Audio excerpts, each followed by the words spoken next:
capítulo 1, que tem como tema a reprodução dos seres vivos, aí na página 10, tá? Então, quando se fala em reprodução, né, o que vem na nossa cabeça, a reprodução dos seres humanos, né? Reprodução do homem e da mulher. Mas a gente vai estudar ao longo desses capítulos, não só a reprodução do homem mais a mulher, mas a reprodução dos diferentes tipos de seres vivos e as diferentes formas de reprodução, tá certo? Então, dando seguimento aí na página 11, vocês podem acompanhar no livro de vocês, nós temos a reprodução e a perpetuação das espécies, tá? Então, como nós sabemos, a reprodução ela é uma atividade muito importante para perpetuar a espécie, ou seja, para passar a espécie adiante, tá? Para fazer com que a espécie tenha geração após geração. Ela permite que novos indivíduos sejam gerados e assim a espécie ela vai passar, ela vai conseguir sobreviver, tá? Então, pessoal, essa renovação é com essa renovação que acontece nas populações. Aliás, essa renovação que acontece nas populações, geralmente, ela é provocada pelo aparecimento de indivíduos com características diferentes dos seus progenitores. Então, na reprodução, geralmente os indivíduos... Tem alguém com o microfone ligado. Tem alguém com o microfone ligado. Então, na reprodução geralmente, os indivíduos descendentes, eles são diferentes dos seus progenitores. Então, a isso dá-se o nome de variabilidade, né? Tá certo? Essa variabilidade em uma população é muito importante, que a gente vai entender o porquê de ser tão importante. Aí temos os termos aqui, ó, variabilidade. E essa variabilidade, como eu já citei, é o conjunto de variações que podem existir nos indivíduos de uma população. Por exemplo, dentes maiores, dedos mais longos, frutos mais doces e etc. Isso tudo é a variedade, tá certo? A variabilidade. Eu acho que tem alguém querendo entrar, só um minuto, viu? Érica. Certo. Seguindo aí, pessoal, vamos falar um pouquinho sobre a evolução, que ela está intimamente ligada à reprodução. Então, aliás, nós vamos entender um pouquinho, né, de como a evolução dos seres vivos, porque os seres vivos eles vão evoluindo ao longo dos anos, né, dos milhares de anos. E a gente vai entender como isso aí está ligado com o processo de reprodução. Então, os seres vivos, eles estão sujeitos, ainda na página 11, não é? Eles são sujeitos às condições impostas pelo ambiente. Isto é, que essas condições impostas são mudanças ambientais, né? Existem mudanças ambientais que podem fazer com que um organismo que antes sobrevivia em um determinado local tenha mais dificuldade em sobreviver no mesmo ambiente diante dessas mudanças. Vejamos um exemplo. Nós temos um exemplo, nós vamos pegar esse exemplo, tá? As mariposas têm hábitos noturnos, né? E por isso elas costumam, durante o dia, repousar sobre troncos de árvores. Né? Vocês sabem que as mariposas, aqueles besourdinhos de lâmpada, alguns deles são mariposas, né? E eles gostam de, durante o dia, repousar, ou seja, ficar lá quieto no lugar deles durante o dia no tronco das árvores. Desse modo, elas ficam vulneráveis a ataques de predadores. Isso é verdade. Porém, pessoal, mariposas com a coloração similar ao dos troncos em que repousam tendem a passar despercebida pelos seus predadores. Observe isso aqui, ó. Mariposas com coloração similar, ou seja, parecida com os troncos das árvores, tendem a passar despercebida pelos seus predadores. Então, essa capacidade de se misturar ao ambiente é, portanto, uma característica importante para a sobrevivência dessas mariposas, tá? E essa característica, pessoal, que nós vamos chamar de adaptação, tá? Então, essa característica que melhora a capacidade de sobrevivência e de reprodução de um organismo em um determinado ambiente é o que nós vamos chamar de adaptação. Ou seja, uma característica vantajosa em um ambiente que vai fazer com que qualquer ser vivo ele consiga sobreviver e reproduzir e perpetuar sua espécie, essa característica é uma adaptação, tá? E que adaptação nós estamos falando? Nós estamos falando da camuflagem. Nesse caso aqui, né? Nesse caso, a mariposa ela conseguiu se camuflar e passar despercebida diante de seus predadores.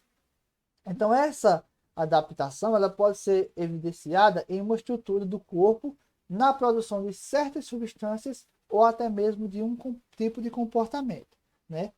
Seguindo aí na mesma página, pessoal, na mesma página, nós temos aí uma ocorrência observada na Inglaterra durante a Revolução Industrial, lá no século XIX. Eu acredito que vocês já tenham ouvido falar na Revolução Industrial lá em História. Permite esclarecer esse fato. Nessa região eram comuns mariposas cor clara, tá? Uma vez que os troncos das árvores também tinham essas características devido à presença de líquens, tá? Se vocês quiserem ver um pouquinho o que é líquens, observem aí no quadrozinho rosa, né? Que o link é uma associação de fungos e algas, né? O que acontece? Essas mariposas, antes da Revolução Industrial, tinham uma coloração clara, né? E os links das árvores eram também de coloração clara. Só que com a industrialização, houve um aumento da emissão de poluentes e fuligem das chaminés das indústrias. O que é aquela fuligem? É aquele materialzinho que nós estudamos no ano passado, o material particulado, né? Aqueles pozinhos pretos, né? Então aquilo ali é a fuligem. Isso fez, pessoal, que a fuligem se dispersasse e se depositasse nos troncos das árvores. E ela matou os líquens, né? Com a morte dos líquens, os troncos se tornaram escuros, né? Então essa mudança, por sua vez, favoreceu as mariposas que tinham uma coloração mais escura. E com o tempo, elas se tornaram predominantes na população de mariposas na região. Ou seja, o que aconteceu? As mariposas mais claras, como elas tinham uma característica vantajosa ao ambiente, tá? Que elas se adaptavam ao ambiente, ao tronco das árvores, que eram também claros, elas passavam despercebidas aos predadores. Porém, quando ocorreu a Revolução Industrial, que os líquens foram mortos e a coloração dos troncos das árvores ficaram mais escuras, favoreceu com que os predadores eles atacassem as mariposas de cor clara. Então, com esse ataque, a população de mariposas de cor clara diminuiu. Por quê? Porque elas não conseguiam perpetuar sua espécie, não conseguiam se reproduzir. E mesmo que conseguissem, acabariam sendo caçadas, tá? Então, observando aí as duas imagens da página 11, nós temos aí a mariposa preta, né? Ó, a mariposa mais escura diz o seguinte, ó. Em um tronco de líquens, as mariposas de cor clara se confundem com a coloração do ambiente.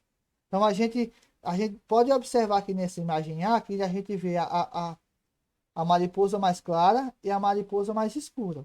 Então, quem seria atacado? Nesse caso, a mariposa escura. Mas com a morte dos líquens, a mariposa escura conseguiu se camuflar e a mariposa clara ficou à deriva, certo? Então, justamente essa questão das adaptações, dessa evolução, dessas características que o ser vivo tem, é o que faz com que ele sobreviva em determinado ambiente, tá? E ele consiga perpetuar sua espécie, viu? Então, seguindo aí, na página na página 12, no livro de vocês, tem o seguinte. Acompanhem aí, no início do texto. Então, a sobrevivência dos indivíduos adaptados às condições impostas pelo ambiente, né? Aliás, a essa sobrevivência, né, dos indivíduos adaptados às condições impostas pelo ambiente, os naturalistas Charles Darwin e Alfred Russel Wallace, de maneira independente, cada um estudou de maneira independente, deram a mesma explicação, né? Trata-se da seleção natural, que a gente vai ver bem direitinho o que é seleção natural no próximo ano, no nono ano, tá? Então, essa característica adaptativa, né? Esses tipos de adaptações a essas condições impostas pelo ambiente é que esses caras deram o nome de seleção natural, tá? Então, por quê? Porque o meio vai selecionar um indivíduo que tiver melhor adaptação àquele ambiente e conseguir se reproduzir, tá? Segundo a ideia da seleção natural, os seres vivos possuem variabilidade e o ambiente selecionava os indivíduos com as características mais vantajosas àquelas condições, que foi o que eu citei. Estes sobreviviam por mais tempo e tinham a chance de passar tais características para os seus descendentes. Essa teoria é conhecida como evolução das espécies por meio da seleção natural. Beleza? Observem esse parágrafozinho aí na página 12, né? O segundo parágrafo na página 12 que ele vai explicar bem direitinho, tá? Então pode-se perceber a importância de existir variabilidade, pois ocorrendo variação na população, há mais chances de existirem indivíduos nela que possam estar adaptados às novas condições ambientais. Lembrando do que essa variabilidade, que é o conjunto de variações que podem existir nos indivíduos de uma população. As características diferentes, né? Como eu citei no início do vídeo, no início da aula, os descendentes possuem características diferentes dos seus antecessores, dos seus progenitores, tá certo? Em um ambiente em constante mudança, o processo de reprodução permite que surjam novos indivíduos que serão selecionados pelo ambiente, tá? Em um ambiente, o ambiente, como vocês sabem, ele está em constante mudança, tá? Então, essas mudanças vão permitir, né, de acordo com a reprodução, que surjam novos indivíduos e esses serão selecionados pelo meio. Ainda na página 12, tem como título aí como ocorre a reprodução, certo? Acompanhe comigo aí, quem estiver conseguindo acompanhar por vídeo, beleza. Quem não tiver, vai acompanhando pelo livro, tá? Nós já estamos na página 12. Há diferenças, aliás, há diferentes formas de se reproduzir, né? Como eu já citei. Mas todas elas podem ser classificadas em dois processos que são os mais gerais, tá? E esses processos gerais a gente vai ver ao longo do capítulo. Nós temos as principais, a reprodução assexuada e reprodução sexuada. Lembre-se, existem dois principais processos de reprodução. Quais são? As reproduções assexuada e a reprodução sexuada. Vamos lá. Na reprodução assexuada, um ser vivo, nós vamos pegar o primeiro esquema aí, pessoal, tá vendo? Ó? O esquemazinho, onde só tem a letra A maiúscula. Observem aí. E tem o nome reprodução assexuada. Então, ó, na reprodução assexuada, um indivíduo só, ele vai formar dois indivíduos, tá? Ó, sem precisar do gameta masculino ou vice-versa, tá? Então, ó, eles formam progenitores idênticos ao. Aliás, elas formam seres vivos idênticos ao seu progenitor, tá? Descendentes idênticos aos seus progenitores. É como se fosse uma espécie de clones, tá certo? Já na reprodução sexuada, é necessário um gameta masculino de um ser vivo com um gameta feminino de outro ser vivo, tá? Então, cada um vai colocar suas características nesse gameta, cada um com suas características diferentes, vão formar um novo ser vivo. Observem aí no esquema, no segundo esquema, que nós temos aí ser vivo A, ele fecunda com o ser vivo B, né? Então eles vão ter diferentes gametas. Juntando esses dois gametas, eles vão formar um único indivíduo, aliás, um indivíduo que ele vai ter características diferentes. Possuir características parecidas? Sim, mas vai possuir características diferentes desses dos seus pais, tá bom? Vamos nos aprofundar em reprodução assexuada, pessoal. Então, a reprodução assexuada, ainda na página 12, né? Ela se caracteriza por possuir apenas um progenitor. Lembre-se, na assexuada, há apenas um progenitor. Tá? O que é esse progenitor? É o ser que irá originar novos seres, que logo tornará adulto. Portanto, para se reproduzir, fazendo cópias idênticas de si mesmo. Tá? Então, na assexuada, o progenitor vai se reproduzir sem a necessidade de outro ser vivo e vai fazer cópias de si mesmo. Só que, no entanto, pessoal, vale ressaltar que podem ocorrer cópias que apresentam algumas diferenças, tá? Em relação aos seus progenitores. Isso ocorre devido às mutações, tá? Que podem acontecer no material genético desses indivíduos durante a reprodução. Que essas mutações, elas tanto podem ocorrer na reprodução assexuada como na sexuada. E o que é a mutação? Como vocês podem acompanhar no livro de vocês. É a alteração no material genético do indivíduo que vai provocar mudança nas suas características, que podem ser vantajosas do ponto de vista adaptativo ou não. Beleza?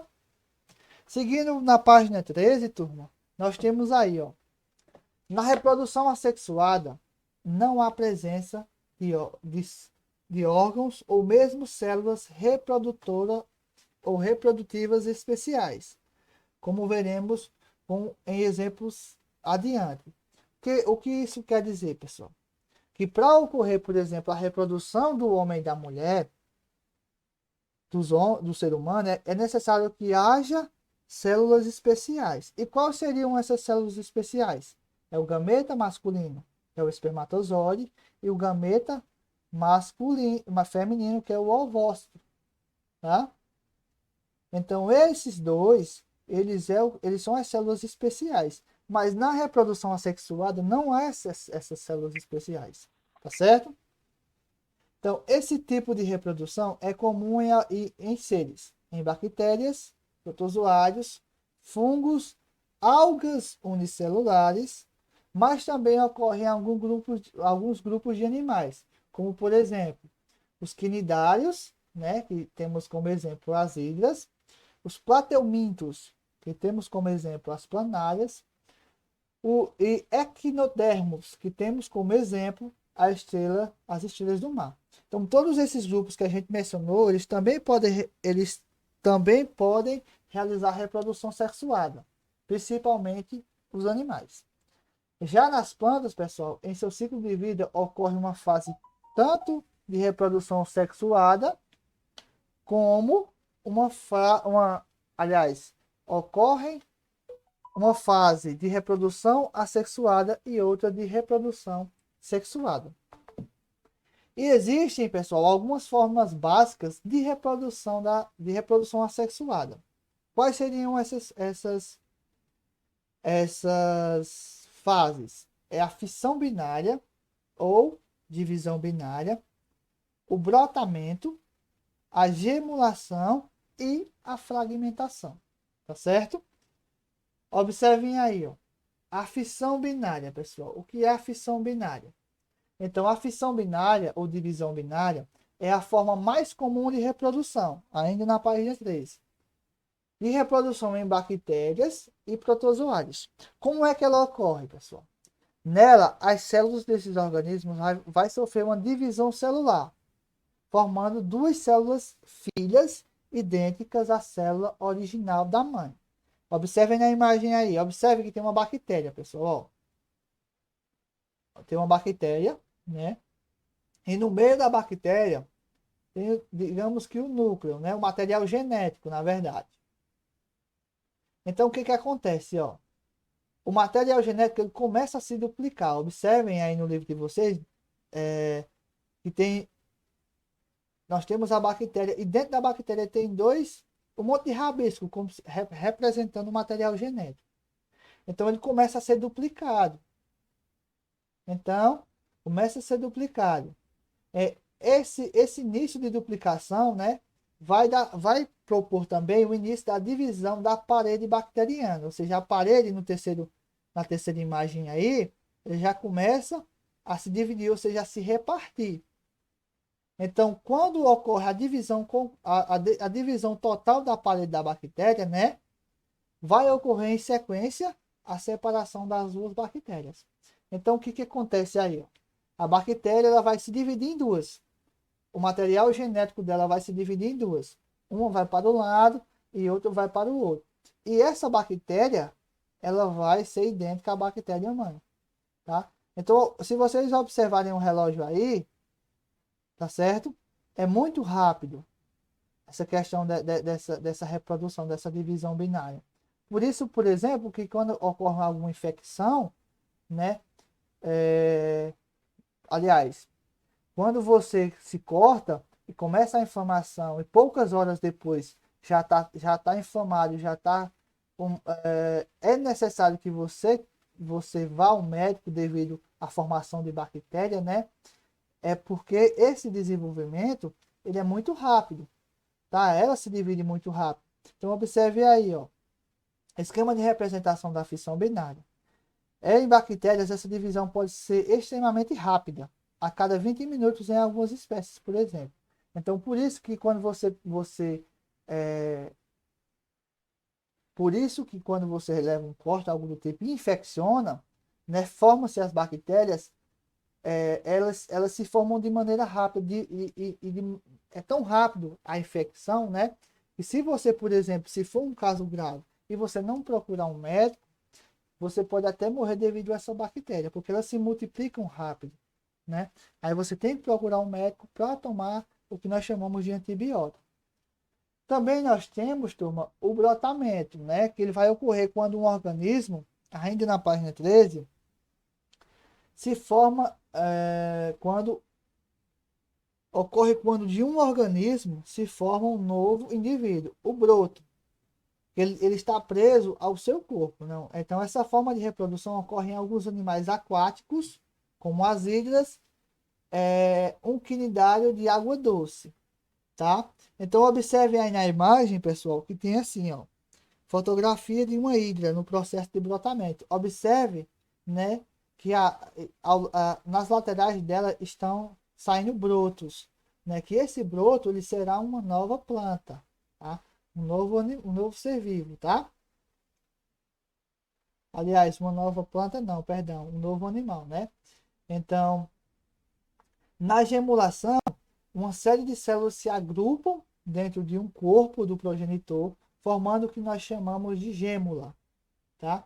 E ao sair do corpo, essa gêmula ela vai se fixar no ambiente e dela se desenvolve um novo ser vivo idêntico ao progenitor, tá? Então, essa forma de reprodução ocorre em algumas espécies de esponjas e, diferentemente do brotamento, que também ocorre em esponjas, a gêmula é interna, tá? O brotamento ele é exposto, é algo que está fora do corpo, né? Já a gêmula não, ela é interna, certo?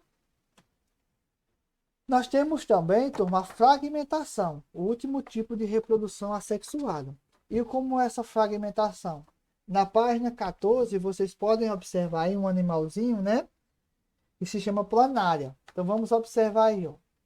O animal ele vai se fragmentar em duas ou mais partes. Então essas partes elas vão se desenvolver e formar cada uma um novo indivíduo idêntico ao progenitor que se fragmentou. Um exemplo desse tipo de reprodução é o que acontece, como eu já citei, nas planárias. Então, como vocês podem ver aí, ó,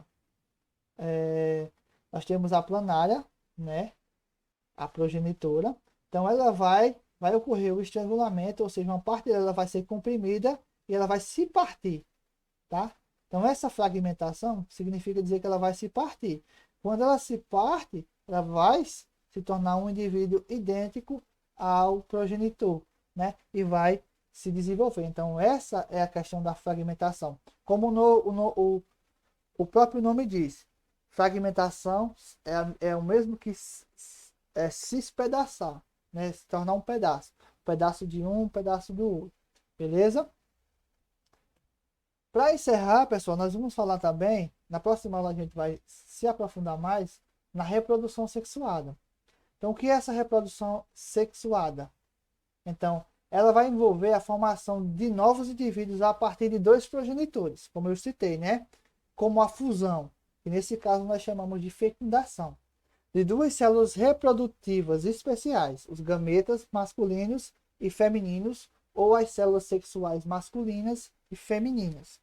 Então, como os gametas são originários de dois progenitores distintos, ou seja, de dois progenitores diferentes, isto é, com cada um com diferentes características, a fusão deles, a fecundação deles, irá produzir um novo indivíduo, um único indivíduo, com combinações de características de um como características de outro, com características dos pais, do indivíduo masculino, como características do indivíduo feminino, tá certo?